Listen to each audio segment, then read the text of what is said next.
8h03 sur Europe 1. L'Italie se prépare à une journée de deuil national, 4 jours après l'effondrement du pont Morandi. Une cérémonie en hommage aux victimes sera organisée ce matin à Gênes. Un drame sans précédent qui a fait 38 morts, dont 4 Français. Ce matin à Gênes, la messe sera célébrée en présence des plus hautes autorités de l'État, dont le président italien Sergio Mattarella.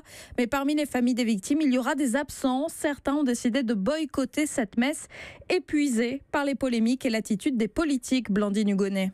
Le soir même de l'accident, le gouvernement italien désignait un coupable, le concessionnaire du viaduc accusé du manque d'entretien de la structure. Les jours qui suivent, les 2 vice-premiers ministres s'écharpent sur les détails de la sanction contre cette société. Muet depuis des semaines, l'ancien président du Conseil, Matteo Renzi, attaque et dénonce des comportements de chacal. Pour ne rien arranger, alors que les secours récupéraient les premiers corps sous les décombres, Matteo Salvini faisait la fête avec son parti d'extrême droite en Sicile. Les photos circulent sur les réseaux sociaux et provoquent l'indignation. Les familles des victimes sont consternées. La plupart a décidé de boycotter les funérailles nationales. Elles ont préféré dire adieu à leurs proches chez elles, dans l'intimité. C'est un homicide d'État. Mon fils a été tué parce que l'État n'a pas protégé ses citoyens.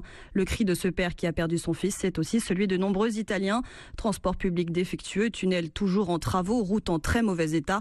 Pour eux, finalement, ce drame n'est que le résultat de décennies de négligence et d'immobilisme de la part des gouvernements successifs. Rome, Blandine Hugonnet, Europe 1.